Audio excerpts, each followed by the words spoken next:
Shalom, Yashala, Shalom. First and foremost, I want to give all praise, honor, and glory to the Most High Yahweh.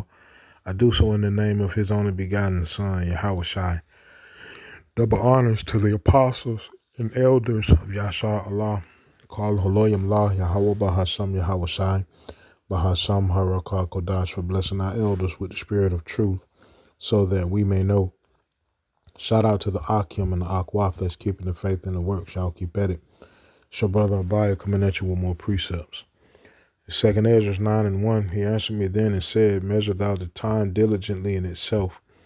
And when thou seest part of the signs past which I have told thee before, then shalt thou understand that it is the very same time wherein the highest will begin to visit the world which he made. Therefore, when there shall be seen earthquakes and uproars of the people in the world, uproars, definition, it basically means, civil outrage or protest. Right? And we are definitely seeing civil outrage and protests happening all around the world, but more so in the daughter of Babylon. But yeah, it's literally happening all over the world. Right. It says, then shalt thou well understand that the Most High spake of those things from the days that were before thee, even from the beginning. For like as all that is made in the world hath a beginning and an end, and the end is manifest, even so the times also of the highest have plain beginnings and wonder and powerful works, and endings and effects and signs. Right? Effects and signs, where the signs are showing that we're at the end of Esau Edom's reign, we're at the end of his rulership, we're at the end of his kingdom. And in turn, that means we're at the beginning of Jacob's rule. Right? Second Ezra chapter 6. And hold up. Second Ezra 6:9. For Esau is the end of the world, and Jacob is the beginning of it that followeth. Right? So, actually, let me go to 7. Second Ezra 6:7. Then answered I and said, what shall be the parting asunder of the times? Or when shall be the end of the first, and the beginning of it that followeth? And he said unto me, from Abraham unto Isaac, when Jacob and Esau were born of him, Jacob's hand held first the heel of Esau. For Esau is the end of the world, and Jacob is the beginning of it that followeth. So Esau's reign and rulership is literally a sign to let us know that, the end of this world is here. Right? And all of the other signs are pointing towards the same thing. Just Esau being in rulership, period, because Scripture tells us when Yahushua returns that Esau Edom will be in rulership. Right? He'll be the main villain. Right?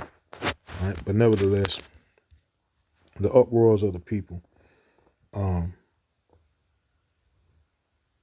which is a main, sign for us to pay attention to in this world, because things would come out of that.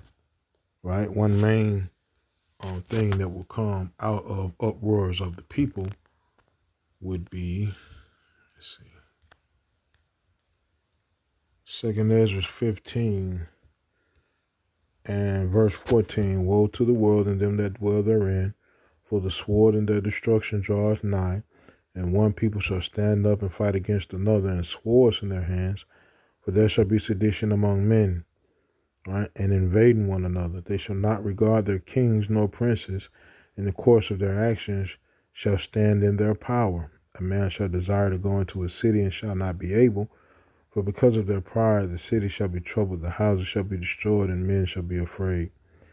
A man shall have no pity upon his neighbor, but shall destroy their houses with the sword and spoil their goods because of the lack of bread and for great tribulation.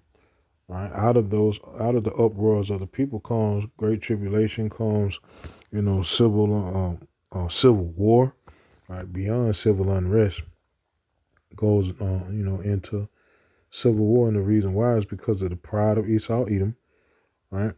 And because of Esau Edom's, policies and things that take bread out of houses, right, and cause that great tribulation, right? So, let me see. Last month I signed an executive order. You remember when the president said this? That can help quell civil disturbances. And this is going to be a big thing for the people in this room because it's the enemy from within.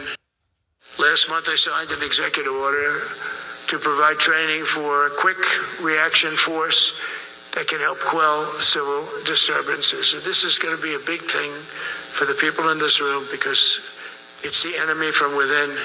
We're under invasion from within. No different than a foreign enemy. And I told Pete, we should use some of these dangerous cities as training grounds for our military, National Guard, but military. I think I found this. So, on purpose, right? Well, how can you train in a time and there be no event to train, for? I was in the military myself, and there were certain times where we would go into training and they would create events for us to, do different tactics in. So, with that being said, productive meetings, but I want to start by saying after those meetings, myself and my team were notified that 2 National Guardsmen have been shot in Washington, D.C., critically wounded. The shooter shot in a cowardly, dastardly act targeting the best of America, heroes willing to serve in Washington, D.C., serve for people they don't know and they've never met because they love their country and their capital and their community. They were willing to do dangerous things others were not because they love their fellow Americans. Someone decided to turn that into targeting National Guardsmen. That will only stiffen our resolve. We will never back down. We will secure our capital. We will secure our cities. In fact, this happened just steps away from the White House. It will not stand.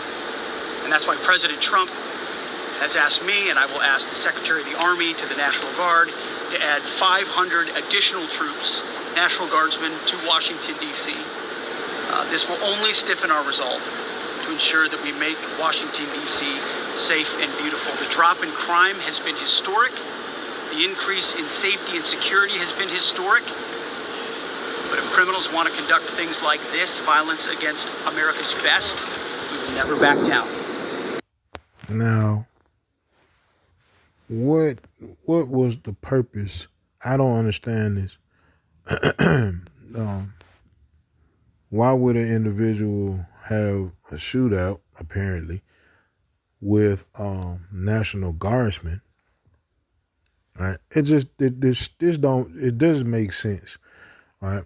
This is almost like evidence type deal.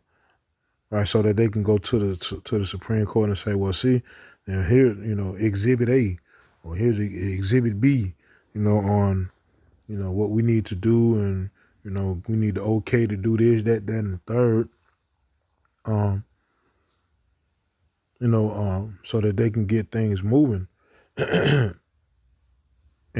it's crazy how it's in D.C. with it, because that's not the only place where you have National Guardsmen, right? So it's just, all of this is just suspect, it's just suspect. Scripture tells us in the book of Sirach chapter 12, never trust thine enemy.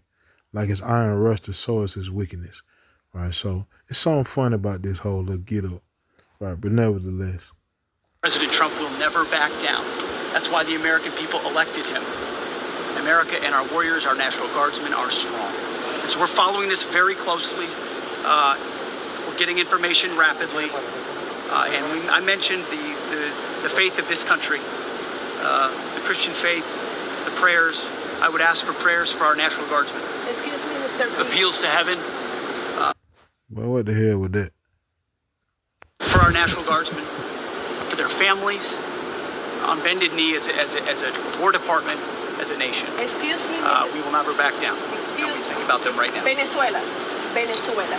We had a couple of great, productive meetings with the President and Minister of Defense here, where we are dedicated to the counter-cartel effort here. It's crazy right now. Now you talking about the cartel. She said, man, all this is just suspect, man. It's real fishy, right? Criminality knows no boundaries, whether it's the United States of America and Washington, D.C., or it's the Caribbean and the Western Hemisphere. We are going to go after narco-terrorists. It will not stand. Our borders will be secure, whether it's the Dominican Republic or the United States of America, and we look forward to working with our partners to make it happen. You know, President Trump believes in a clear principle: peace through strength. You get peace by being strong. And if you're a narco-terrorist who wants to bring drugs to the United States of America, we will find you, we will fix you, and we will finish you, because we have all the rights in the world. We got lots of attorneys and lots of intel analysts, and we know exactly. See, the attorneys, and he's speaking Constitution. Who we're targeting and why. If you're involved in that conduct, we will kill you. It's that deadly serious because of the poison that has made its way into the American public for far too long. And they've been big business for the daughter of Babylon, the drug money, right? Cocaine is that's their drug. Right? They had their hands on that way before a so-called black man or a so-called Hispanic man was able to get his hands on a drop of it. President Trump is serious about it. We're serious about it. And we're proud to be working with the Dominican Republic, another country very serious about ensuring that cartels don't set the agenda. We do. Thank you very much. It's been a great series of meetings. 2 Ezra 6:23. And the trumpet shall give a sound, which when every man heareth, they shall be suddenly afraid. Trouble is definitely on the horizon, man.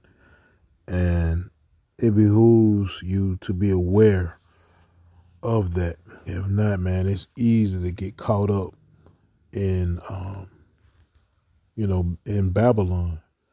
The Babylon got stuff all in the air, man, to take your concentration away from, where it needs be.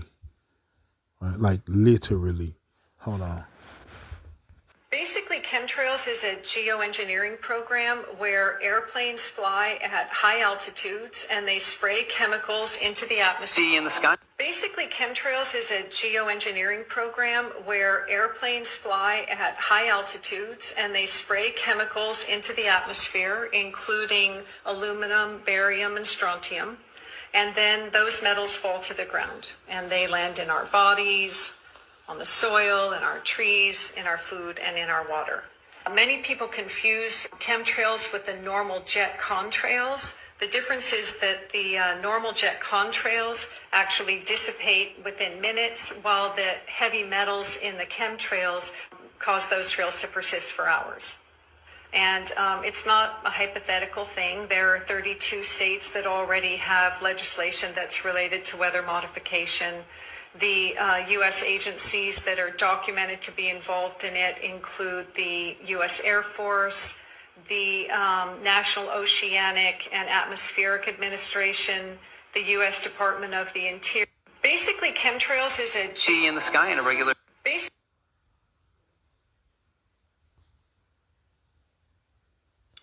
Right. So, yeah, man. Scripture says never trust thine enemy, and that is exactly the mindset of the elect. All right. So, I end with that, man. That I say, Yahweh Shem Shah Ratazah, these precepts in this video will edify. Call Holoyim La Yahweh Bahasham Yahweh Shai Bahasham Harakakodash. Shalom Yasharallah.